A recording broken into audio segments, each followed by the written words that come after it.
get started. Thank you everybody for being here today. Thank you Albertus for reserving the room for us.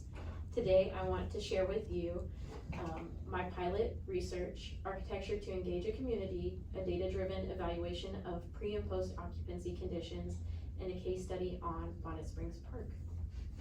My name is Allison Green. I'm an MArch student from the 222 program, expecting to graduate in fall of 2025, and currently working in downtown Orlando at RTF Architects as an architectural designer and associate BIM manager. As a brief background, I first got involved in community design as part of my final graduate studio. This project was tasked with designing for the community of Eatonville in parallel with the actual master planning efforts being done by Baker Barrios. This inspired my interest in this research subject and brought me to where we are today. So the question is, how can we measure the impact of community engagement on the design process of the project context? From this question, a number of key terms begin to inform the pursuit of this knowledge, the primary driver of this search being post-occupancy evaluation, with architecture and community design as filtering terms. In addition to this, I investigated into professional certification standards such as WELL to better understand the current standing on the subject. After sifting through approximately 600 academic sources on post-occupancy evaluations, I can confidently say there's no documentation procedure that is specifically addressing community design. So I turned to professional certification programs to better understand the documentation process within this industry. That led me to WELL's V2 program that looks to evaluate the following concepts within a project. This program in particular appeals because of its community focus. As it stands currently, scoring within the community category is validated with the use of professional narratives rather than data like you would typically expect from other categories like air or water. So we've discovered a niche in the application for this research tool, and WELL provides expectations of what constitutes an approved surveyor, so we can measure the rigor, we can have a measure of rigor to guide us. By finding this niche, we've outlined some key objectives. The goal for this research is to identify key attributes of community projects, develop a documentation method to succinctly capture these pre and post occupancy conditions, and finally cross-reference this document against WELL's expectations of a surveyor to maintain a level of professionalism. With this background knowledge, let's dive into the literature review. My findings primarily fall into the following categories: history of thought, case studies, and then post-occupancy evaluation. I utilized the Prisma search method to synthesize my sources a number of times to further investigate and refine this literature. And a majority of these sources were found through EBSCO and JSTOR, offering strong findings on community design as well as the documentation procedure. The first article I want to present to you is a foundational text of the theoretical framework on participatory design by Friedrich Wels. The concept of participation advocates for active involvement in the design process and how engaging your community fosters empowerment while addressing nuanced concepts such as social, political, and cultural context. And it's frameworks like Wels that inform case studies such as this project out of Lomina, Spain. This reading highlights the process of democratically involving the community through workshops, interviews, and open houses. Calderon draws an interesting parallel between community frustrations and the power imbalances between stakeholder voices. Additionally, we can see the mapping studies conducted from this research as a part of their documentation process. Similarly, this project, documented by Ho and Rios, is important because it captures similar ideals through an American lens. They impart that co-design relies on advocacy much in the same way politicians campaign for office. These case studies assist in developing what it is to utilize participatory design in that pre-design phase and can better inform what we're looking for in a documentation tool. And that takes us to evaluation. This concept of post-occupancy evaluation is often used in a systems efficiency application. However, I found where UC Berkeley's graduate architecture program utilized a mixed methodology approach as a means of NAB accreditation in 2014 to 2015. You'll see to the left a presentation of their results to evaluate the sustainability values in the David Brower Center. I've highlighted a few methods that I think could be effective in my own application. And secondarily, this writing on pre and post occupancy looks at the measuring process on office buildings through graphical methods. The various diagrammatic findings demonstrate how results can be delivered in graphical formats rather than just text. While the office application is different from the research we're conducting, the methodology can inform how we shape this research. Which leads us to the methodology on this case analysis of Bonnet Springs Park and the adjacent downtown west area. I'll be doing this through a single case study. This includes historical and archival research on the area, a mapping analysis, and data collection through surveying.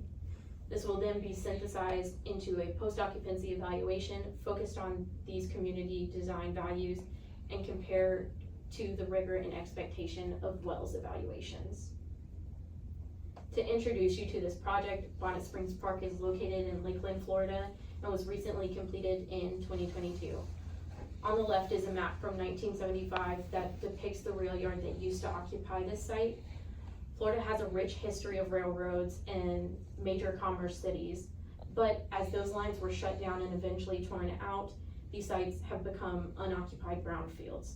So Sasaki took on this project with their core goals being to make this an ecological jewel, a cultural magnet, and a community asset.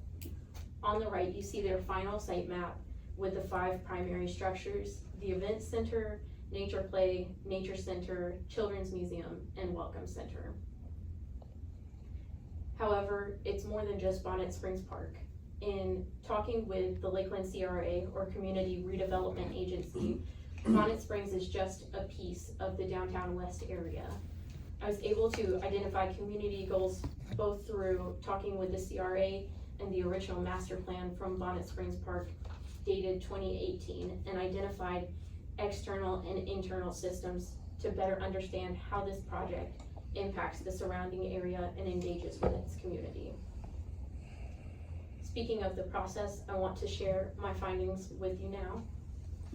Before addressing any of the data, I think it's important to know the timeline of this project. You have a prominent hub in 1975 of part of Florida's historic rail lines, and by 1994, these are completely torn out. In 2018, the first conversations around Bonnet Springs Park are happening to recover this brownfield, and in 2021, we see construction in process.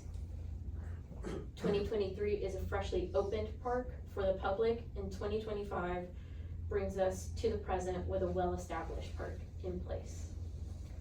The methodology we just discussed is collected then into this data document you see scrolling on the left. We'll cover the contents of these findings, but our major sections are addressing demographics, the environment, design goals, and then a final questionnaire. The first section of demographics is the age distribution of Lakeland's population. I've tracked the changes in a pre-park and a post-park in both men and women according to their respective census reports. The delta between 2020 and 2023 provide a little insight into the natural growth of this community and the changes that they're going through. The next is socioeconomic and then race and ethnicity demographics. In both education and income, we see Lakeland is a little below the state medians.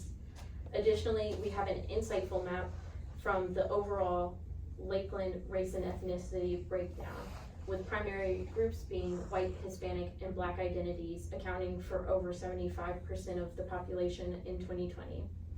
This is data that isn't collected as regularly as some of our other data points, but we can see how even now in just the downtown west area highlighted, an identity independent of the greater Lakeland area arises.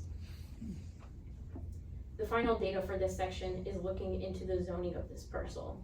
I won't bore you with the long numerical code attached to the land, but I was able to locate previous zoning information that zoned Bonnet Springs plot as an industrial site, and then later updated to a limited development plot, likely to foster this project.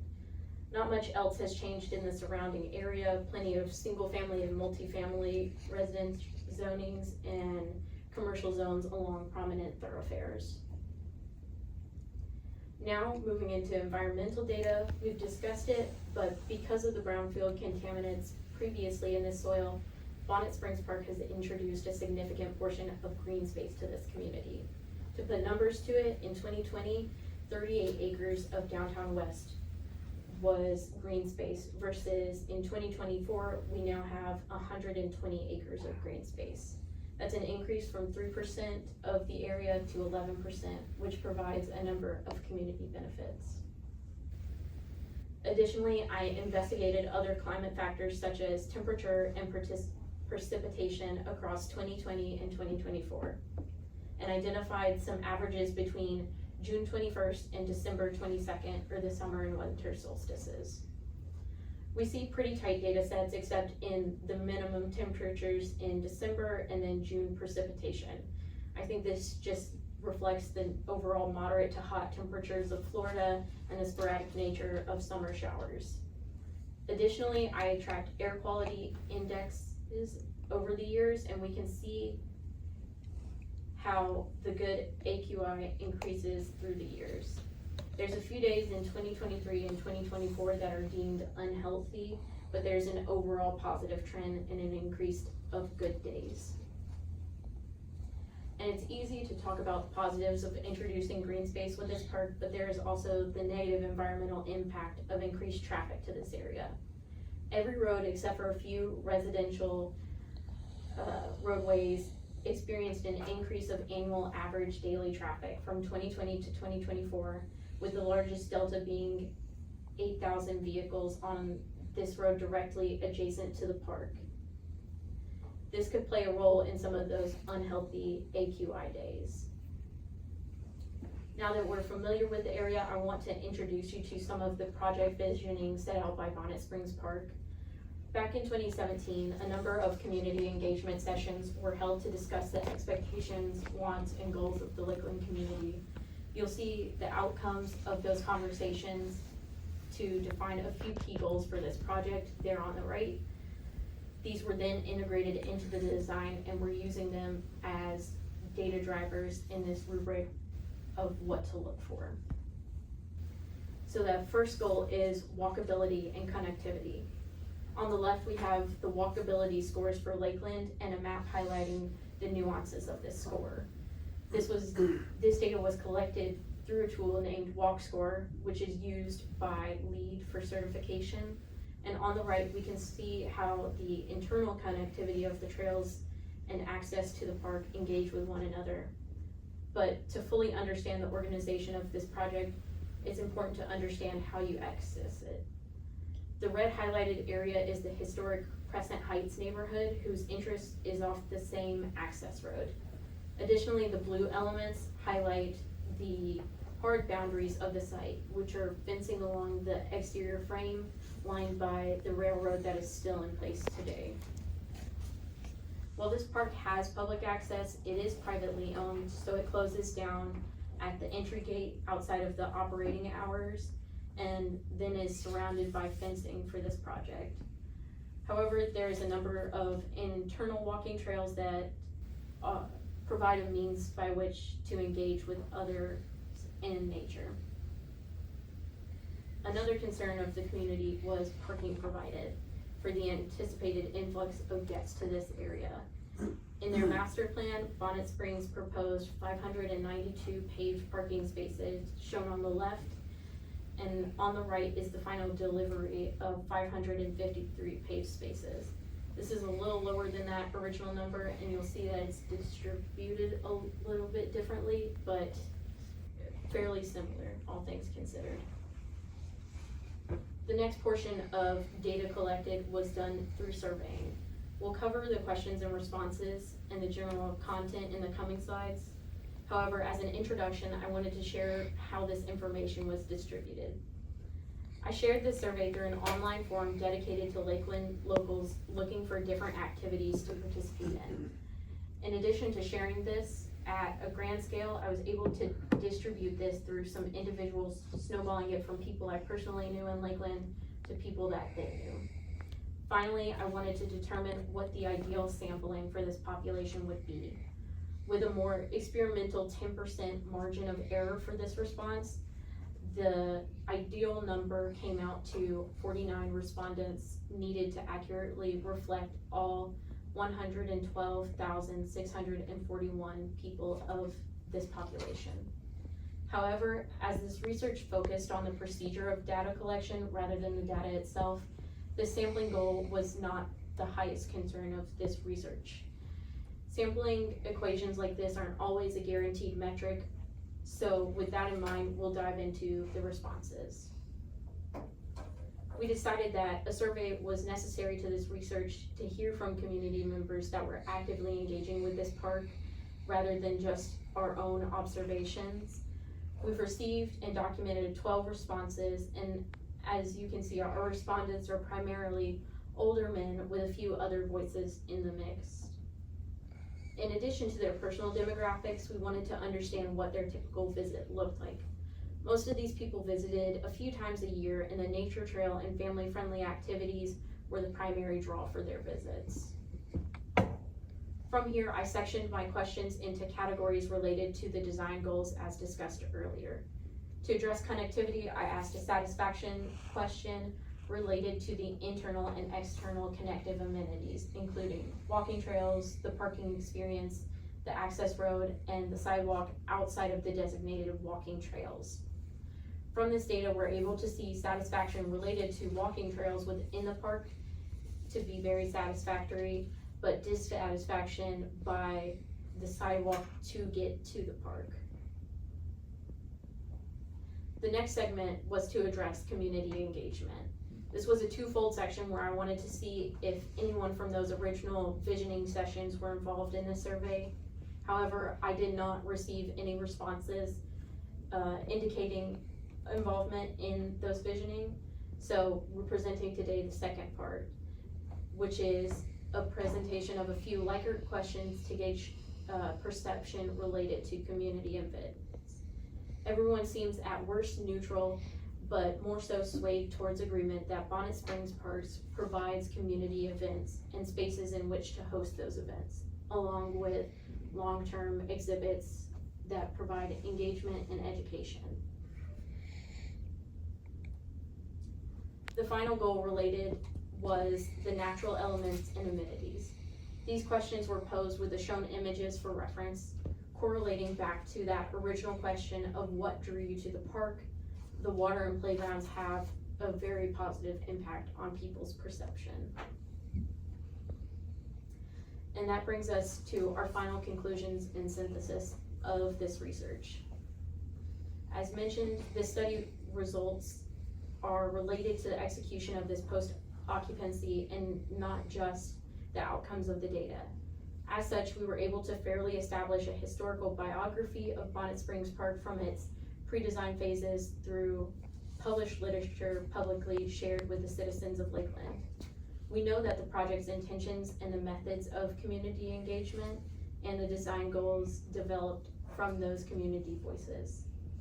From there, the post-occupancy tool began to take shape as we knew the critical elements or features of the park that we're integrating: connectivity, community, nature, and recreation.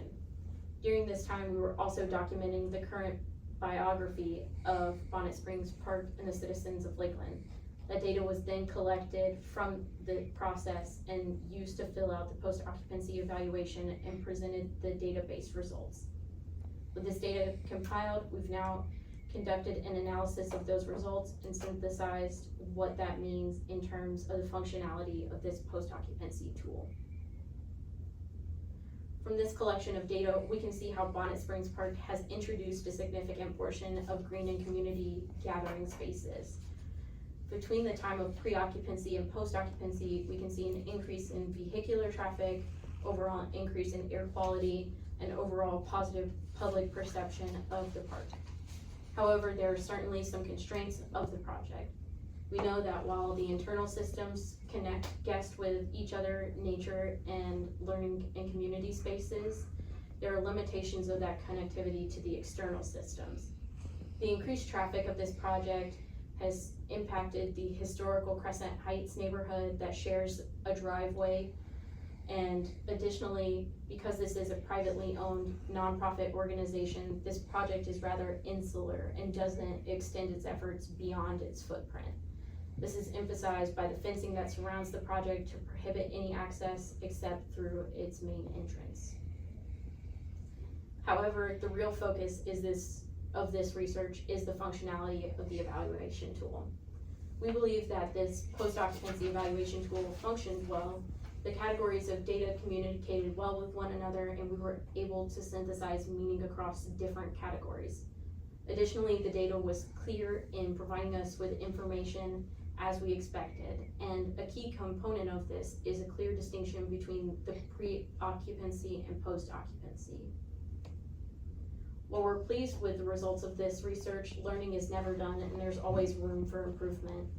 Ideally, we'd want to delay post-occupancy evaluation from the standard 1 year of review to maybe 3 or even 5 years post-occupancy, as some data categories don't see as significant a change in just a single year. Additionally, greater sampling would further validate the responses gathered in surveying, and with every iterative process, we would want to re-examine the content, particularly the questions presented in the survey. And finally, we would suggest that this tool likely performs better when you're an active observant in the pre-design phase. A significant portion of this research was dedicated to understanding this pre-design period of Bonnet Springs Park, and that meant diving into archival records of the project. Active involvement removes any potential confusion or assumptions in gathering that information after the fact. Of course, no research is without its limitations. The first and potentially foremost constraint of this process is the limitation of time and resources. As a graduate student working within a defined period of time to conduct this research, it was pertinent that the case study selected for this research had to already be completed. We didn't have limitless time to follow along a project nor to reach out to the project team. While efforts were made, we never received a response from Sasaki and therefore had to make our own judgments through published resources. Additionally, while we strive for a level of rigor and professionalism that this industry expects from post-occupancy reviewers, such as we did not have the same level of time or resources dedicated to perfecting this tool through multiple iterations. Additionally, a related limitation would be the sampling size acquired in this research. While the procedure is the real feature of this research, the lower anticipated sample size does limit our understanding of the full breadth of the Lakeland population. It would be our recommendation that this research be continued iteratively applied to other projects. Each facet of research is just a cog in the grander scheme that could refine and perfect this tool as we've proposed. Further applications would bring this more in line with professional expectations of post-occupancy evaluation. And additionally, we believe that the strongest case study application would be one that follows the complete process of a project. As an active observer, a researcher would have greater access to the nuanced discussions and how the engagement impacts those final design choices of a project. I'd like to say a quick thank you to my committee for their expert guidance and insight on this project. This has been the pinnacle of my academic career, and this project would not be what it is without them or the support of my friends and family who graciously listened to me as I spoke about a random park in Lakeland for the better part of 6 months. As a final thank you, I'd like to thank the university and for the infrastructure to support this research to get it to this point, and I'm more than happy to take any questions at this time. Thank you. Yeah. Thank you.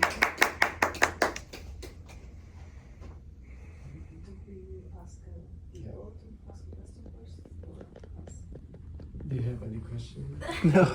They're no bias. People online? I think we have Mallory from my office. She may be doing other stuff while working. But... Okay, so, well, thank you. That was a really good presentation. Questions. Yes. I think I have I think everything was well developed. Um, the flow, the logic of every step was really insightful, and I mean, we knew that, it was no surprise. Yes. But some questions more for making you develop this second part, like Yes. before final submission. Mm-hmm. One is very logistical, like all the conclusion section, I think it would benefit by having some diagrams as well. So Okay. rather than just having one map that you show and then over it you explain about this neighborhood, Sure. the entrance there, the circulation, I would create like you did for the first part, Okay. diagrams for the traffic, for the, Yeah. precondition, let's say. I would do the same Okay. for the post condition. You can mirror the same maps for the post condition, and that will represent your conclusion better. Okay. And that is just in practice. But a main question, Yes. why we should have a post evaluation on community engagement? My ideal application of this tool would be to say, in a project that engages with your community, you're in need of funding. A tool like this says there is real value in engaging in your community. This says the voices impact that final output of a project, and it's worth dedicating resources, time, people to that process. And I believe the post-occupancy tool can reflect one, that benefit of talking to your community, and then show how it positively impacts your overall design. Okay, so, because it was interesting that you mentioned that the literature showed you,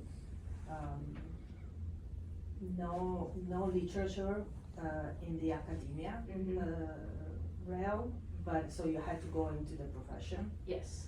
aspect, and you went to Well and another article related to that, but, to me, that is actually interesting because it means that a post-evaluation tool in the profession is going to be different than if it is for academia. In academia, you are measuring what you said, right? Right. And, or just the why. Why are we doing that? Because for the public good, I would say. Yes. In the profession, there are also measurable logics that you want to do it in terms of the beneficial, in terms of the money, I mean, Right, the yeah. economic impact of that. So I wonder if you have an idea in terms of profession on how this can become a tool that will say, it needs to be successful in terms of community engagement, because therefore my part is going to be A, B, C, and D, Yes. a measurable success. Right. Did you think about that, or maybe something you can add into your conclusion? Yes, I think it's in addition to the conclusion, it was certainly part of the thought process. That is really the overall goal, is to communicate what that, community good is and how the project meets that. And I think the tool is that avenue to determine what that good is and how it's achieved. And there's multiple things you can do to look into that, like, especially this kind of project are for, I forgot who is the owner of the project, I know that we discussed that at some point. It's a non-for-profit, It's a owner. non-for-profit, Mhm. okay. Yes. So if it is the city, for example, then the benefit is having your citizen happy, which is not transferable. Right. What could it be for a non-profit? Like, you don't have to Right. answer now, it's just for developing your conclusion. Absolutely. Try to stay. Yeah, I mean, I know in my research, figuring out who the owner is, at this point, the park is sustained off a trust and then whatever income it generates, and it's like a gift shop essentially. So the benefit is you can say the park performs well, it brings in this amount of revenue, and therefore is not depleting the trust that we've set it up to, sustain it. Right. And I don't want to make everything about money, but It's an important part it of says the this is a project. post evaluation document, it must have certain, there could be also other layers, not just the money, to be honest. Right, yeah. Public health, it's one aspect. and Can more. I But expand yeah, to yeah. the topic, since you are talking about the post-occupancy evaluation. Yes. I don't think you have explained the correlation between post-occupancy evaluation and the community engagement. Post-occupancy and the participatory aspect. Mm-hmm. I think why is the post-occupancy evaluation require or lead into participatory necessity? I think this correlation needs to be clarified. Mm-hmm. The fact that you said, I mean, I think in a way I understand that the fact that you use well, Yes. because well as the methodology allow you to do post-occupancy evaluation. But and at the same time linked to, I think you need an explanation, the reason why you don't choose LEAD or Global Network to Zero. Okay. And then you choose, so in your literature review, I think you need to that transition, because people might ask, why don't you use LEAD or Global Network to Zero and many other rating? Right. So you need to kind of set that logic. The reason why you choose well is because it allows you to do post-occupancy. And then now after that you have to explain this post-occupancy in fact require another aspect, which is participatory. And then I think in a way the post-occupancy evaluation will change if participatory is actually introduced from the beginning of the design, which is kind of interesting, Yes. right? Which is probably the point you were saying about having the tool since the beginning. Yes. Yeah. It follows what he's trying Yeah, to say. it's just like you need to clarify that logic. Absolutely. And I think you need to separate, that is the methodology of your project, right? But you need to separate, because when you talk about how you research, I think in your writing you need to separate between method of research and method of, or methodology you choose for project. Yeah, two different, because you say you use Zotero, that is method of research. Yes. Method of literature review, right? Right. And then this one is method of your project. Of the tool. Of Got the it. tool. Yes. And that needs to be clarified, the difference. Yeah, I'm sorry, did I? No, go ahead. The third one is, since you, in your literature review, I wonder, although you need to be careful because you don't want your project to be about this. Yes. That's why when you do a literature review, you need to give a little background about the method of how, because this is a brownfield before, right? It is. And you said this brownfield is being resolved with this kind of method, park and so on. Maybe you need to explain just a very brief explanation about the dealing with brownfield. What kind of brownfield was it? Because was industry or something like that? Because of the railroad, I guess, right? Because of the railroad. It was the railroad, Yeah. yes. So contaminants from the metals in the Yeah. ground as well as fuel from the engines themselves. And then my last comment is on the limitation. I would put time and resources as the last. Because in a way you can also argue, well, I mean, in the beginning you already know how much the time you have. That's why you need to scale down your research. So I think that's why you should be the last. Understood. And then you can say that, because of this time limit, this is what I can do. Right. Very good feedback as always. Certainly plenty of good things to grow this research with. I appreciate it as always. Great. Thank Thank you. you. Thank you. Yeah. Any questions? I've learned a lot from the questions, and Excellent, thankful to be here. excellent.